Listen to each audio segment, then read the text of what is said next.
नमस्कार, मैं हूं विनय पाठक। हम बात करते हैं मुंबई की दक्षिण मध्य लोकसभा सीट की। जी हां, शिवसेना बनाम शिवसेना। दक्षिण मध्य मुंबई सीट महाराष्ट्र लोकसभा चुनाव में बहुत मायने रखती है। सियासत के सूरमाओं के बीच राजनीतिक जंग शुरू हो चुकी है। आपको बताते चलें, ये वह सीट है जहां धारावी बस्ती आती है। ये बाबा साहब अम्बेडकर ने बैठकर यहाँ पर संविधान लिखा था।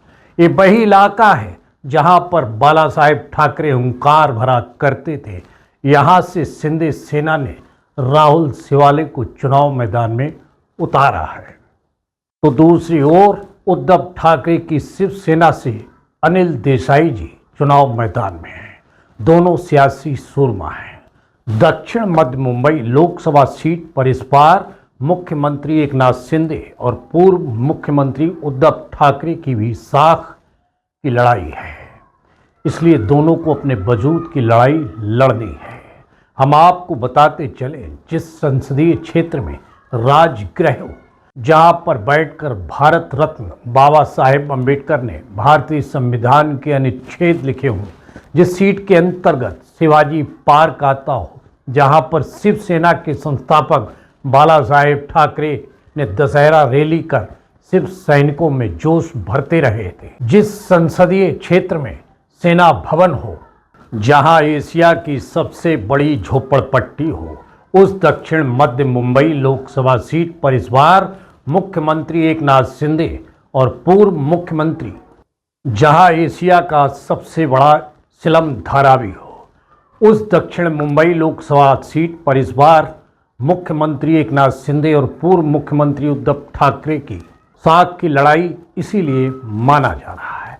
यही वजह है कि इस सीट पर शिंदे के नेतृत्व वाली शिवसेना और बाला साहेब ठाकरे के पुत्र उद्धव ठाकरे की शिवसेना यानी कि यूवीटी की असल परीक्षा मानी जा रही है। इस सीट पर जिसका उम्मीदवार जीतेगा, उससे साफ हो जाएगा कि मराठी मतदाता किसके साथ है। राहुल शिवाले इस क्षेत्र के वर्तमान के सांसद हैं। पिछली लोकसभा चुनाव यानी 2019 में भी एकनाथ गायकवाड़ को हराया था, लेकिन इस बार राहुल शिवाले के लिए राह आसान नहीं मानी जा रही है। स्थानीय लोगों के मुताबिक पिछली बार चुनाव में शिवसेना थी, लेकिन अब शिवसेना दो फाड़ हो चुकी है। पार्टी में दो फाड़ होने के बाद पहली बार कोई चुनाव हो रहा है। ऐसे में शिव सैनिकों को मराठी मतदाताओं का समर्थन किसे प्राप्त होता है, ये सामने आएगा। लेकिन पिछले कुछ वर्षों में जो कुछ हुआ, उससे शिवसेना यूवीटी के प्रति वोटरों की सहानुभूति देखी जा रही है। इसके अलावा इस सीट पर दलित वोटर और मुस्लिम वोटर बड़ा फैक्टर है। यही नहीं, हिंदी भाषी समाज राहुल शिवाले से काफ़ी विमुख नजर आ रहा है। पिछले सालों में उत्तर भारतीय उनसे पृथक ही रहा है। अगर समय रहते राहुल शिवाले उत्तर भारतीय समाज को मनाने में कामयाब हो गए तो फायदा मिलेगा, वरना नुकसान उठाना पड़ सकता है, ऐसी राजनीतिक गलियारों में चर्चा है। वहीं अनिल देसाई को लेकर लोगों में सहानुभूति हो सकती है। कहा जा रहा है कि अगर शिवसेना के वोट में विभाजन हुआ और वह वोट इंडिया गठबंधन में शामिल पार्टियों के वोट देसाई को मिले तो ये सीट शिवाले के लिए आसान नहीं होगी। कड़ा मुकाबला देखने को मिलेगा।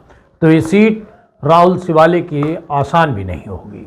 बहरहाल राजनीति के दंगल में कौन किसको पटखनी देगा, ये तो समय बताएगा। दोनों योद्धा अपने अपने जाबांजों के साथ चुनावी मैदान में कूद पड़े हैं। अभी हवा का रुख क्या है कहना मुश्किल है। राजनीति है, समय के हिसाब से माहौल बदलता रहता है। अभी तक का सफ़र करते हैं समाप्त। विनय पाठक को दीजिए इजाज़त। हम मिलते रहेंगे राजनीति के रण की नई सरगर्मियों के बीच हर अपडेट के साथ। नमस्कार।